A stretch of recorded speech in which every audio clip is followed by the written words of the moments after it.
Good morning, everyone. From sunny in the north of the Netherlands, it sort of resembles Spain, but it can never be as good as Spain. As you know, hundreds and thousands of us come to Spain every year to enjoy your sun, but today, unfortunately, we cannot be there. And thank you for inviting me over here today at this wonderful meeting. My presentation will be in English. I'm not quite as brave as Sarah is, who is to be applauded to do this presentation in Spanish. Wonderful, Sarah. But I will do this in English, and hopefully it will the message will come across anyway. And I will discuss with you the title of my presentation is Vocational Rehabilitation for people with chronic musculoskeletal pain, and I will stress at the end what the key components are and the predictors for success. I have no conflicts of interest for this presentation for anyone.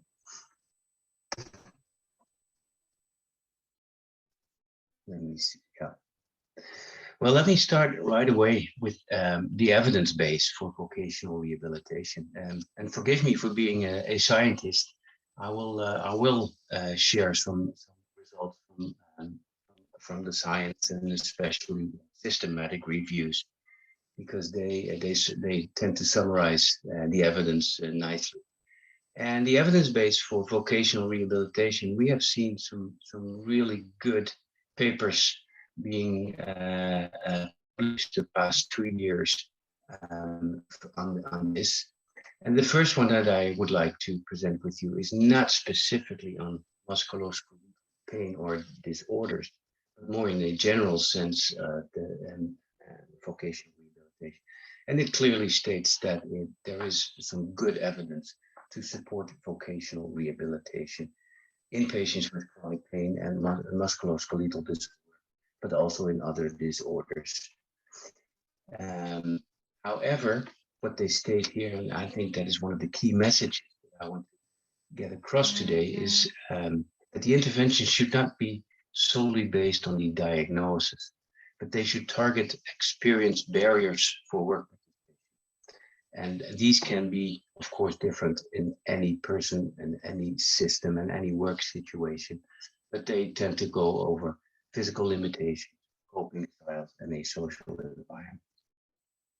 But this is the first startup as the evidence shows. The next one that I would like to present with you is a systematic review that was presented in 2008 in the Journal of Occupational Rehabilitation, and that was clearly about musculoskeletal disorders. And it concluded that there is strong evidence for multi-domain musculoskeletal intervention for the outcome of lost time in work. And the message that they presented here, based on the evidence, is that implementing a multi-domain intervention with components in at least 2 of the following domains: health-focused care, service coordination, and work modification, can help to reduce lost time, musculoskeletal and pain-related. So there's 2 systematic reviews really pointing towards the same conclusion, that if done correctly, a multi-domain intervention should be considered effective for work outcomes. Economically, there's some moderate evidence for cost effectiveness also. I will go into that later a little bit deeper. Let me see. So we have 3 components here: work-directed healthcare, work accommodations, and service coordination. These are the main components, 3 main components of vocational rehabilitation. But of course, from the research, but also from our practices, I'm getting a message in my screen. Oh no, I'm fine. That these vocational rehabilitation programs, they differ in content and dosage. Really what we wanted to study for our situation in the Netherlands was which components are essential and add value. And so what we wanted to study for our situation in the Netherlands was that the hypothesis that all three components are more effective, cost effective than two components for both work outcomes and for economic outcomes. And that's what we studied for our situation.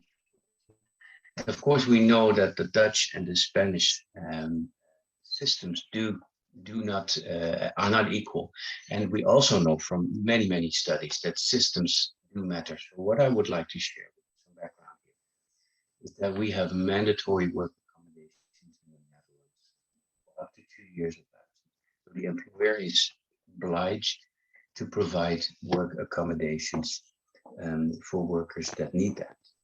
And we have a mandatory involvement of occupational physicians after 6 weeks, not the first 6 weeks, but after that. And what we studied here was two vocational rehabilitation programs, what we call VR and VR+. And VR is the two-component one, and VR+ is the three-component one. And the differences, I've listed it in the slide, multi-component in both situations. But it is 10 hours is added to the 90 hours that is the basic work rehabilitation program. The work accommodation is basic in the VR, and a work visit is actually added to the VR+.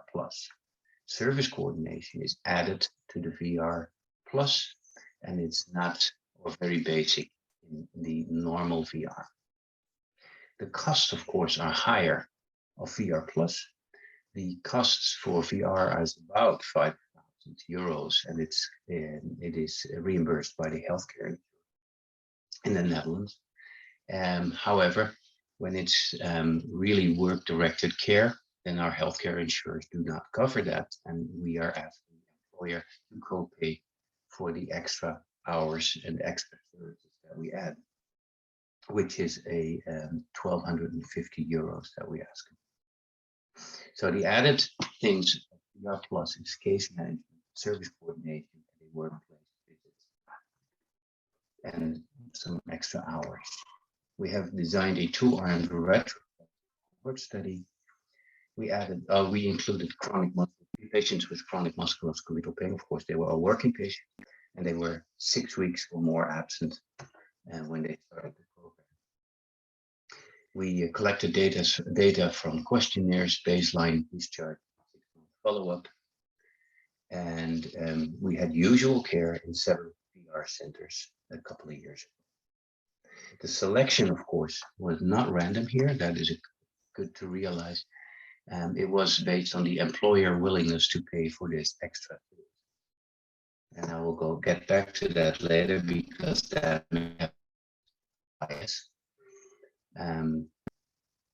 Outcomes are return to work. We have defined that as absenteeism, and the economic evaluation was based on absenteeism, presenteeism, and quality of life, which we translated into quality.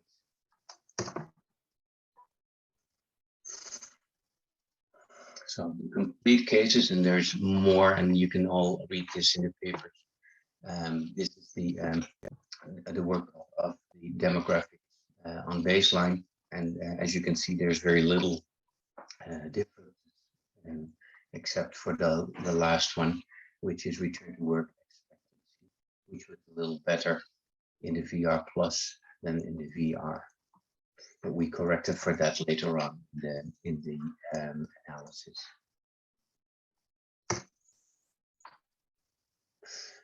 These were the main results for absenteeism. I will walk you through with this one. This is the VR. This is VR+.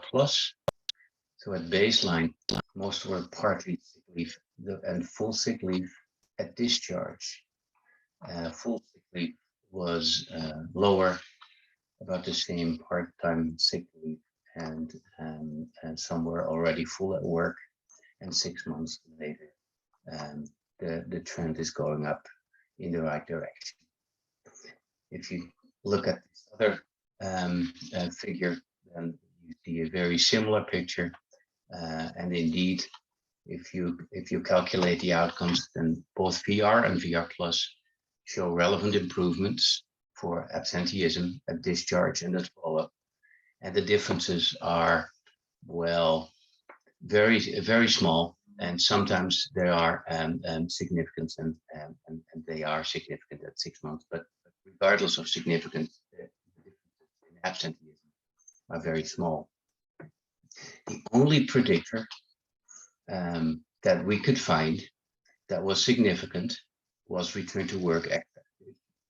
So if a patient or a worker had a better return to work expectation at baseline, chances that he actually returned to work were higher, were significantly higher, with an odds ratio of 3.1.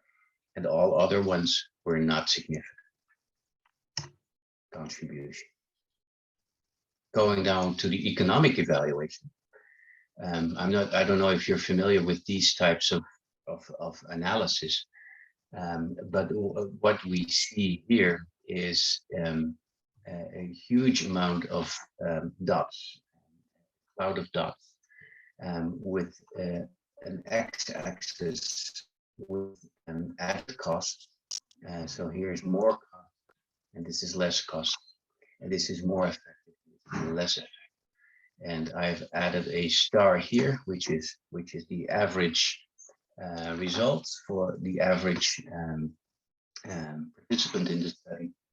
What it really shows is that we have economically patients are better off, and there's less cost in the VR plus situation.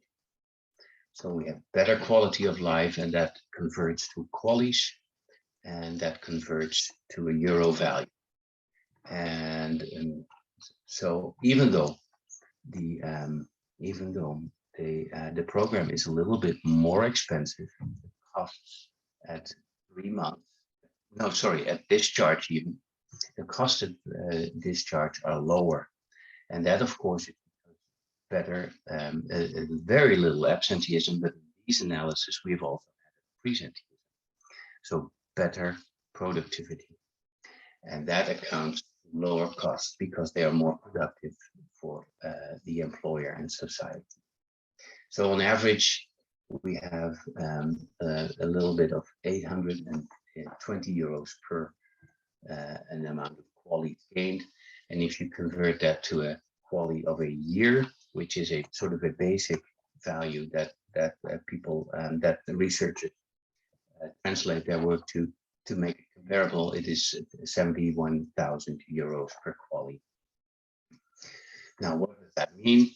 In the Netherlands, in our healthcare insurance situation, we tend to draw the line at either 20 or 50,000 per quality gained, which means that if it's better than 20 or 50,000, then it is it actually adds enough value for us to decide that this is is something that we reimburse, and the societal willingness to pay is 95.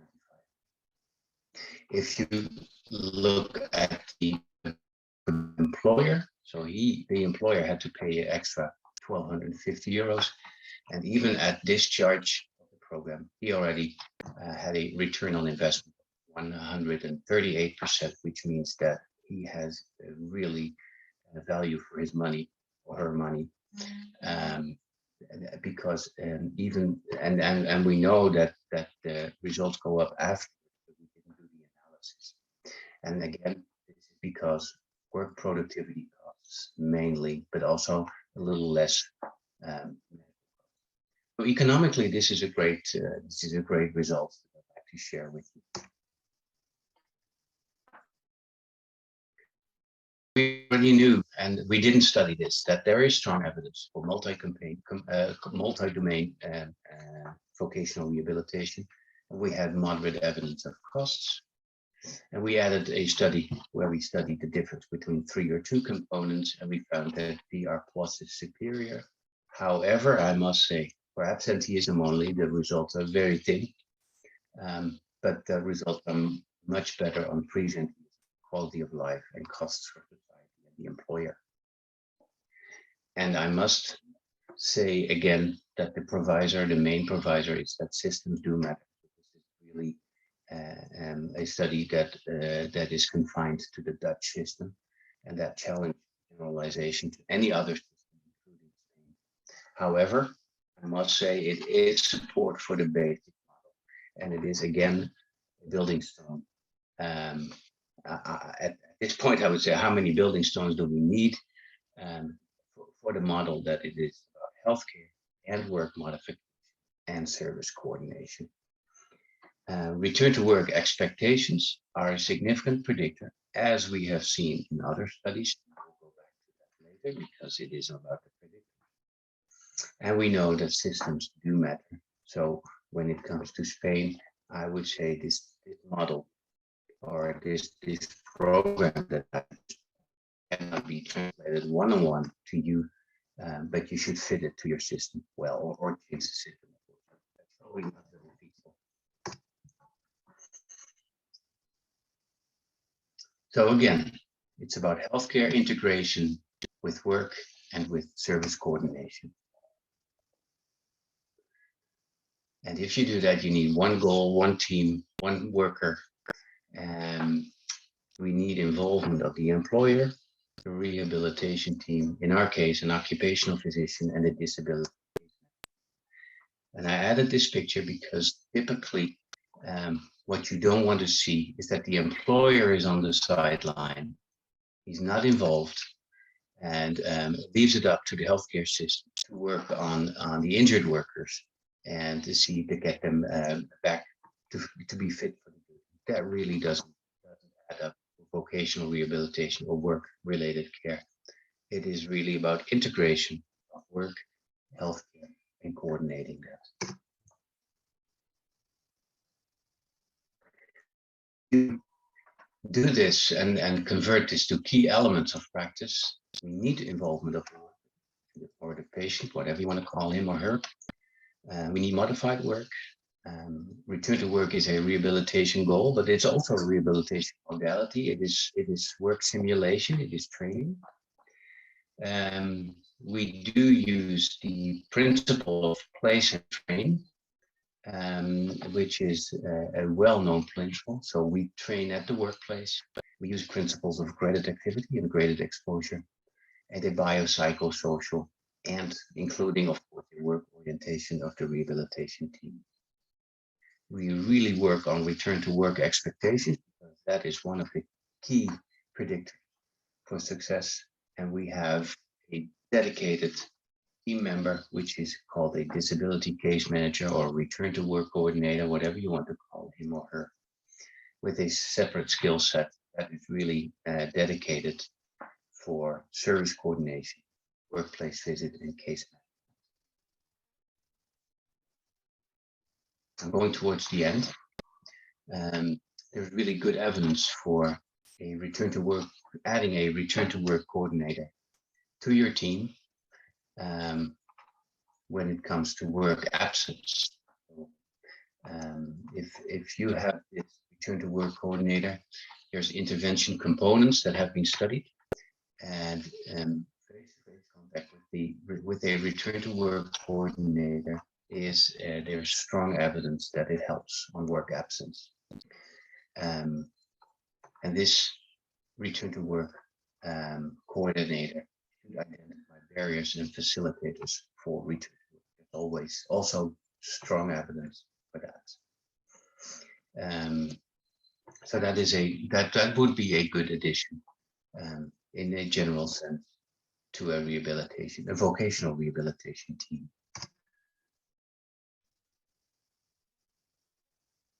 Going back on return to work expectation, two studies have been published recently, also in the Journal of Occupational Rehabilitation. Again, this journal seems to be the top journal there, and there's really good evidence for return to work expectations, return to work self-efficacy, and workability, significant predictors for return to work. And they have studied many more, and sometimes one or two other ones come up.